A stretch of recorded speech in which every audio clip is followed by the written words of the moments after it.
Hello बच्चों, कैसे हैं आप लोग। आशा करते हैं सभी बच्चे स्वस्थ होंगे, मस्त होंगे और अपनी पढ़ाई में व्यस्त होंगे। तो दोस्तों, आज मैं आप सभी को बताऊंगा हिंदी की टॉप 20 टॉपिक्स बताऊंगा।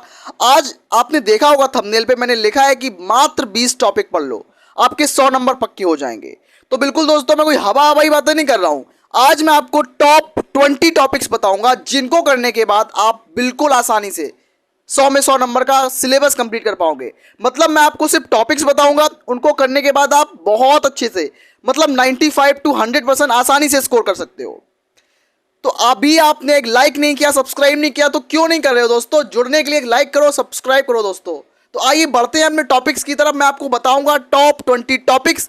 पूरा सिलेबस नहीं बताऊंगा, मैं आपको गिने चुने सबसे इंपॉर्टेंट टॉपिक्स बताऊंगा जिनको करने के बाद आप आसानी से 95 अप टू 100% मार्क्स स्कोर कर सकते हैं। तो चलिए टॉपिक्स की तरफ पढ़ते हैं। टॉपिक्स के बारे में मैं आपको 20 टॉपिक्स बताऊंगा, 20 टॉपिक बताऊंगा, जिसमें से सबसे पहला टॉपिक हमारा होगा दोस्तों पहला, दूसरा, तीसरा। उसके बाद मैं आपको 20 टॉपिक बताऊंगा। अगर आप 20 टॉपिक तैयार कर लेते हो ना दोस्तों, तो कोई आपको रोकने वाला नहीं है टॉप करने से, ये बात याद रखो। तो पहला टॉपिक हमारा होगा गद्य और पद्य साहित्य का विकास। मैं यहां पर लिखता हूं दोस्तों गद्य और काव्य साहित्य का विकास। सबसे पहले टॉपिक में आएगा गद्य साहित्य का विकास, गद्य साहित्य का विकास, गद्य साहित्य का विकास। इसमें 5 एमसीक्यू आएंगे दोस्तों। गद्य साहित्य के विकास में 5 एमसीक्यू आएंगे, ऑब्जेक्टिव क्वेश्चन आएंगे। तो गद्य साहित्य का विकास 5 ऑब्जेक्टिव क्वेश्चन लेके आएगा। 5 मार्क्स का आएगा ये, 5 मार्क्स का, और 5 ऑब्जेक्टिव क्वेश्चन पूछे जाएंगे। ऑब्जेक्टिव क्वेश्चन 5 नंबर के, 5 नंबर के आएंगे। दूसरा क्या होगा, पद्य साहित्य का विकास। एक गद्य साहित्य का विकास होता है और दूसरा होता है पद्य साहित्य का विकास, मतलब काव्य साहित्य का। पद्य को हम काव्य साहित्य भी कहते हैं दोस्तों। तो गद्य साहित्य का विकास और पद्य साहित्य का विकास ये भी जरूरी है। दोनों 5-5 नंबर के आते हैं, मतलब टोटल 10 मार्क्स हो जाते हैं। तो पद्य साहित्य का विकास 5 मार्क्स का आता है, 5 मार्क्स का आता है दोस्तों। सेकेंड नंबर टॉपिक हमारा क्या आता है, महत्वपूर्ण गद्यांश और महत्वपूर्ण पद्यांश। तो दूसरा टॉपिक हमारा क्या है दोस्तों, महत्वपूर्ण गद्यांश। महत्वपूर्ण गद्यांश कौन से हैं दोस्तों, महत्वपूर्ण गद्यांश, महत्वपूर्ण गद्यांश बताऊंगा मैं आपको। महत्वपूर्ण गद्यांश, महत्वपूर्ण गद्यांश। और तीसरा टॉपिक मैं आपको बताऊंगा महत्वपूर्ण पद्यांश। गद्यांश जो दोस्तों है वो 10 नंबर का आता है, 10 मार्क्स का आता है। और महत्वपूर्ण पद्यांश, पद्यांश भी 10 नंबर का आता है, 10 मार्क्स का आता है पद्यांश। महत्वपूर्ण पद्यांश बताऊंगा। और मैं जितना बता दूं दोस्तों हिंदी के अंदर, उससे बाहर 1 नंबर का नहीं आएगा दोस्तों। 1 नंबर का सिंगल क्वेश्चन बाहर नहीं आ सकता है। लेकिन आपको मेरे ऊपर भरोसा करना पड़ेगा, क्योंकि अभी आपने शुरुआत की है और मैं पूरी तैयारी कर चुका हूं। और मैं आपको बताऊंगा, आपको स्ट्रेटजी बताऊंगा कि किन टॉपिक्स पर ज्यादा फोकस करना है और किन को आपको नजरअंदाज करना है, किन को आपको नेग्लेक्ट करना है। तो वो चीज समझो दोस्तों। हिंदी को कम टाइम में तैयार करो ताकि आप फिजिक्स और केमिस्ट्री को ज्यादा से ज्यादा टाइम दे सको। ये बहुत पावरफुल स्ट्रेटजी मैं आपको बता रहा हूं दोस्तों।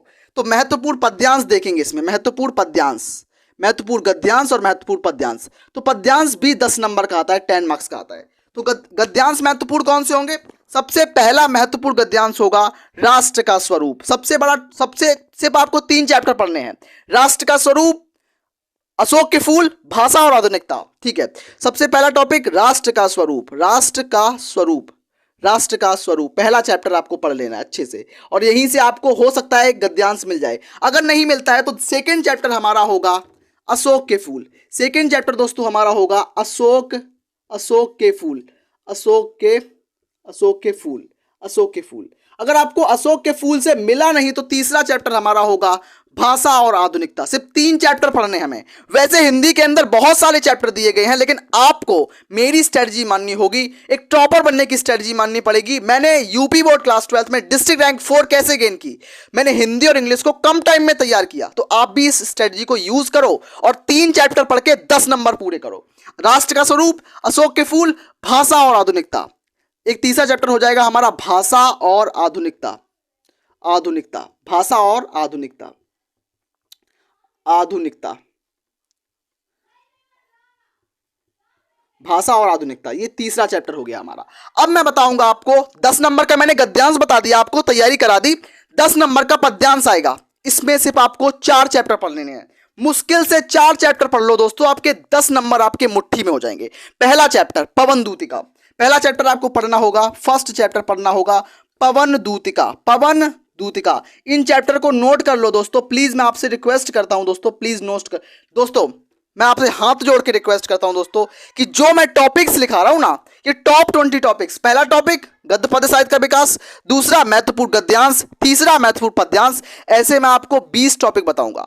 कितने टॉपिक बताऊंगा? 20। और 20 टॉपिक में से मैं वादा करता हूं आप लोगों से एक सिंगल क्वेश्चन बाहर से नहीं आएगा। उन 20 के 20 टॉपिक में से पूरा 100 में 100 नंबर का पेपर आएगा। बहुत सारे चैप्टर दिए गए हैं आपके गद्यांश में, लेकिन 3 चैप्टर आपको पढ़ने हैं मेरे हिसाब से, मेरे एक्सपीरियंस से आपको 3 चैप्टर पढ़ने हैं। दूसरा पवन दूत का दूसरा चैप्टर होगा हमारा कैकई का अनुताप। दूसरा चैप्टर आपको पढ़ना है कैकई का अनुताप, कैकई का अनुताप। और तीसरा चैप्टर आपको पढ़ लेना है, जयशंकर प्रसाद का श्रद्धा मनु। यहां पर जगह नहीं है दोस्तों, मैं यहां लिख देता हूं। तीसरा चैप्टर श्रद्धा मनु। तीसरा चैप्टर आपको पढ़ना है श्रद्धा मनु। और हो सकता है अगर आपके पास टाइम मिलता है तो आप चौथा चैप्टर नौका विहार भी पढ़ सकते हैं, लेकिन आपको सिर्फ 3 चैप्टर पढ़ने हैं। अगर आप इन 3 चैप्टर को तैयार कर लेते हो दोस्तों, तो आपके 10 नंबर कहीं नहीं गए हैं। तो इसमें गद्य में आपको राष्ट्र का स्वरूप, अशोक के फूल, भाषा और आधुनिकता पढ़ना है, और पद्यांश में आपको क्या पढ़ना है? पवन दूतिका, कैकई का अनुताप और श्रद्धा मनु। 3 चैप्टर को करने के बाद आपके 10 नंबर आपके हाथ में हो जाएंगे। तो बढ़ते हैं अपने टॉपिक, नेक्स्ट टॉपिक की तरफ। 1 2 3 कर लिए हैं, बढ़ते हैं अपने नेक्स्ट टॉपिक। तो दोस्तों अभी मैं आपको बताऊंगा 4th, 5th और 6th, चौथा, 5वां और 6वां टॉपिक बताऊंगा। तो आपको चौथे टॉपिक में क्या है कि जीवन परिचय आएगा, 5 नंबर का आएगा जीवन परिचय। 5 नंबर का जीवन परिचय आएगा, 5 मार्क्स का जीवन परिचय आएगा 5 नंबर का।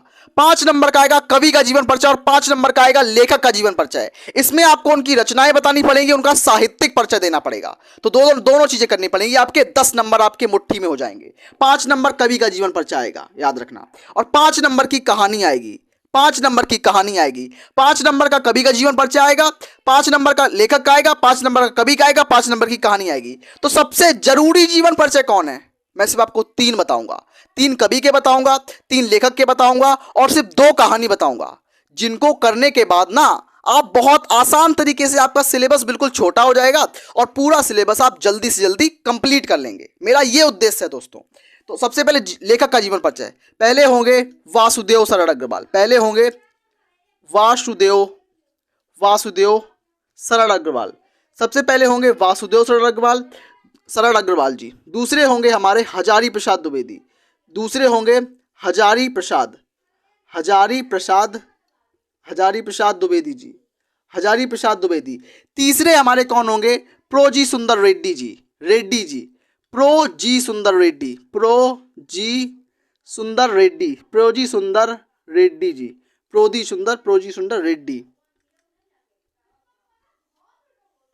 तो क्या है कि वासुदेव सरड़ अग्रवाल, हजारी प्रसाद द्विवेदी, प्रोजी सुंदर रेड्डी, 3 लेखकों की जीवन परिचय आप तैयार कर लो, 5 नंबर आपके मुट्ठी मिल जाएंगे। लेकिन हाँ, इन सबकी रचनाएं जरूर याद रखना, साहित्यिक परिचय प्लस रचनाएं, याद रखना इस चीज को। उसके अलावा अगर आप बोलोगे तो मैं आपको खुद से बताऊंगा कि आपको जीवन परिचय किस तरीके से लिखना है। आपको जीवन परिचय के साथ छोटा सा एक बॉक्स बना के उसमें साहित्यिक परिचय भी लिखना होगा। वो आपको नहीं आता बनाना, तो मैं आपको सिखा दूंगा कि कैसे साहित्यिक परिचय लिखा जाता है, वो बताऊंगा मैं आपको। मैं हूं ना आप लोगों के लिए, बस आप बताओ कि आपको क्या चाहिए, ये बताओ। कवि के जीवन परिचय में क्या आएगा दोस्तों? इसमें सबसे पहले आएंगे हमारे कवि के जीवन परिचय में आएंगे मैथिली शरण गुप्त आएंगे। सबसे पहले मैथिली शरण गुप्त। अयोध्या सिंह उपाध्याय हरिऔध भी कर सकते हैं, लेकिन इस बार उनके कम चांस लग रहे हैं। मैथिली शरण गुप्त। दूसरे नंबर कौन होंगे हमारे? दूसरे नंबर होंगे हमारे जयशंकर प्रसाद।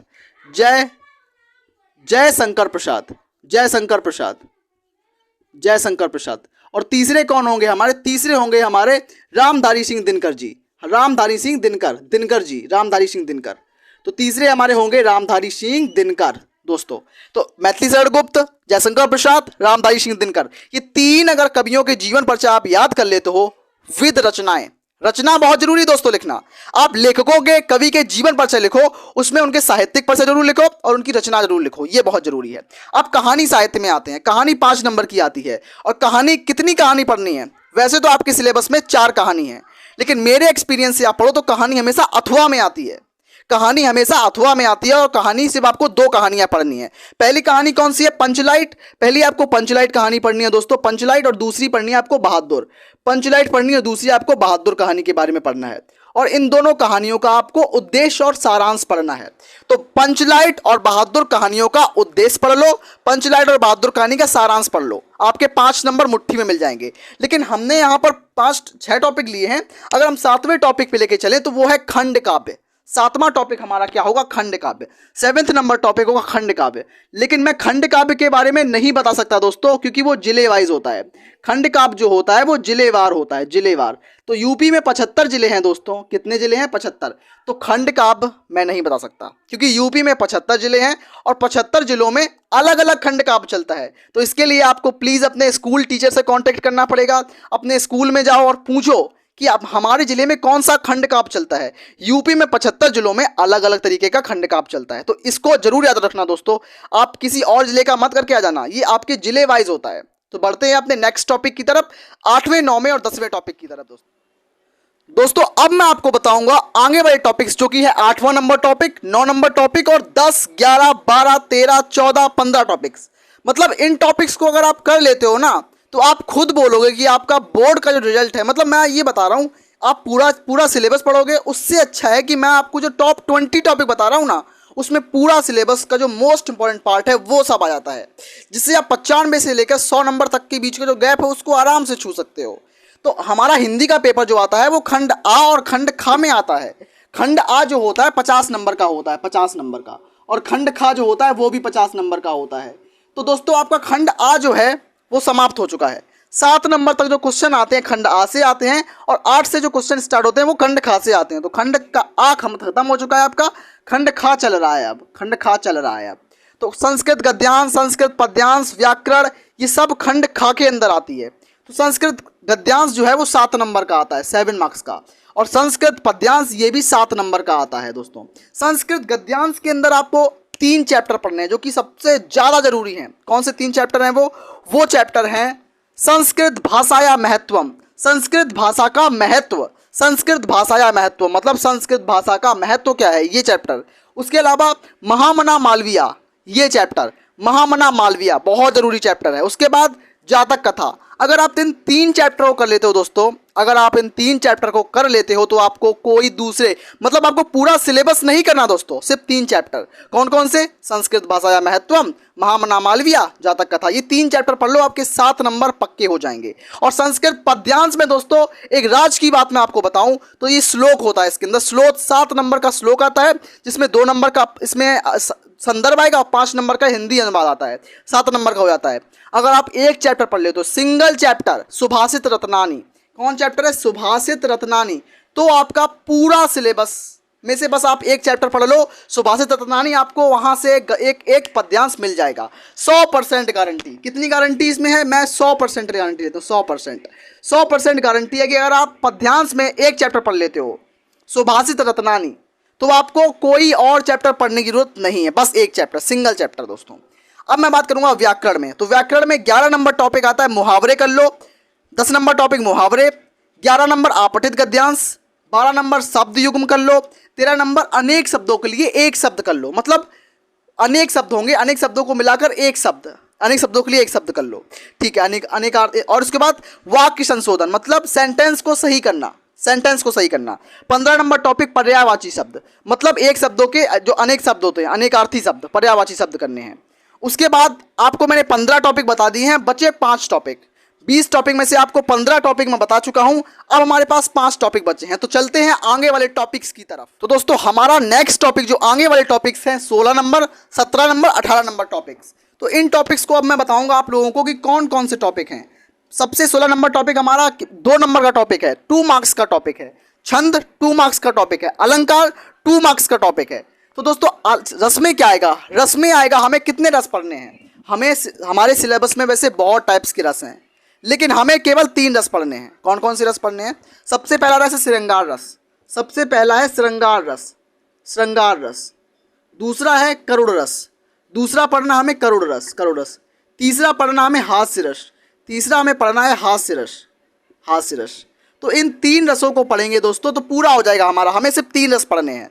श्रृंगार रस पढ़ लो, करुण रस पढ़ लो, हास्य रस पढ़ लो। आपके हिंदी में बहुत सारे रस हैं लेकिन आप 3 पढ़ लो, आपको इन तीनों में से कोई ना कोई रस जरूर मिल जाएगा। अब बात करते हैं दोहा के ऊपर। तो दोहा में आप दोहा पढ़, अब छंद के ऊपर, छंद में आप दोहा पढ़ लो, चौपाई पढ़ लो, आपको एक ना एक 100% मिल जाएगा। क्या आपको पढ़ लो, आपको एक पढ़ लो दोहा पढ़ लो, दोहा पढ़ लो, दोहा के बाद आप पढ़ लो चौपाई, चौपाई पढ़ लो। दोहा और चौपाई, इन दोनों में से कोई ना कोई एक टॉपिक आपके एग्जाम में जरूर टपक पड़ेगा, एक ना एक टॉपिक। अलंकार में कौन पढ़ने, अलंकार में आप बिल्कुल आसान अलंकार पढ़ो, उपमा अलंकार पढ़ लो, उपमा अलंकार पढ़ लो दोस्तों, रूपक अलंकार पढ़ लो, रूपक अलंकार, और उत्प्रेक्षा अलंकार, उत्प्रेक्षा अलंकार, उत्प्रेक्षा अलंकार, उपमा, रूपक, उत्प्रेक्षा। आप 3 अलंकार पढ़ लेते हो ना, मोर देन इनफ है। इतना टॉपिक जो मैंने बता दिया ना, ये 6 नंबर आपको दे के जाएगा। तो बढ़ते हैं अपने आगे वाले टॉपिक्स, यानी कि 19 नंबर टॉपिक और 20 नंबर। तो दोस्तों अब हम आ चुके हैं अपने लास्ट टॉपिक की तरफ। हमारा लास्ट टॉपिक है ये 19 नंबर और 20 नंबर। 19 नंबर टॉपिक जो है हमारा पत्र लेखन, यानी कि लेटर राइटिंग, 6 नंबर का आएगा। लेटर राइटिंग आपका 6 नंबर का आएगा, 6 मार्क्स का आएगा, 6 मार्क्स का। और आपका निबंध, दोस्तों निबंध में आपको बताऊं तो निबंध आपका 9 नंबर का, 9 मार्क्स का आएगा, 9 नंबर का आएगा, 9 नंबर का निबंध आएगा दोस्तों, 9 मार्क्स का, 9 नंबर का निबंध। मतलब सबसे बड़ा क्वेश्चन अगर आपके एग्जाम में आता है वो है निबंध। तो निबंध को आपको कैसे लिखना है ये मैं जरूर बताऊंगा दोस्तों। अगर आप लोग बोलोगे कि निबंध कैसे लिखना है तो निबंध लिखना भी मैं सिखाऊंगा, बहुत आसान तरीके से निबंध लिखना सिखाऊंगा। और आपको आप अपने शब्दों में निबंध कैसे लिखें ये भी बताऊंगा। तो पत्र लेखन में क्या पढ़ना है आपको, पत्र लेखन में दोस्तों आपको पढ़ना है बैंक संबंधित पत्र, बैंक वाला पत्र लिखना है। बैंक से ऋण प्राप्त करने के लिए, आप कोई बिजनेस स्टार्ट कर रहे हो, बिजनेस के लिए आपको बैंक से लोन लेना है, तो बैंक से लोन लेने के लिए पत्र लिखना। उसके अलावा आप सफाई के लिए पत्र, आपके मोहल्ले में गंदगी है, आप उसकी सफाई कराना चाहते हो तो सफाई के लिए पत्र हो सकता है। पत्र आपको रटने नहीं है दोस्तों, पत्र का बस फॉर्मेट याद करना है। पत्र का क्या याद करना है, फॉर्मेट। पत्र का बस आपको फॉर्मेट, रूपरेखा, फॉर्मेट याद करनी है बस। आप हजारों कर सकते हो। अगर आपने एक बार फॉर्मेट याद कर लिया ना, फॉर्मेट याद करना पड़ेगा। अगर आप एक बार फॉर्मेट याद कर ले तो आप हजारों से ज़्यादा भी पत्र लिख सकते हो, मन से लिख सकते हो, और आपको 6 में 6 नंबर मिलेंगे। अब बात करते हैं निबंध में। तो निबंध में कैसे लिखना है, तो निबंध में प्रस्तावना, पॉइंट्स डाल के सारा टॉपिक्स कवर करना है हमें। तो ये सबसे इंपॉर्टेंट टॉपिक होता है कि निबंध कैसे लिखें। तो निबंध लिखना कोई बहुत बड़ी चीज़ नहीं है, लेकिन हाँ, निबंध में बहुत से बच्चे बोलते हैं कि टॉपिक वाइज लिखें या निबंध में सीधा पैराग्राफ वाइज लिखें। ये भी बताऊंगा निबंध कैसे लिखा जाता है। तो अभी मैं बता रहा हूँ कि निबंध, सबसे जरूरी निबंध कौन से हैं क्लास 12th में। सबसे जरूरी निबंध है, एक हमारा होता है बेरोजगारी की समस्या।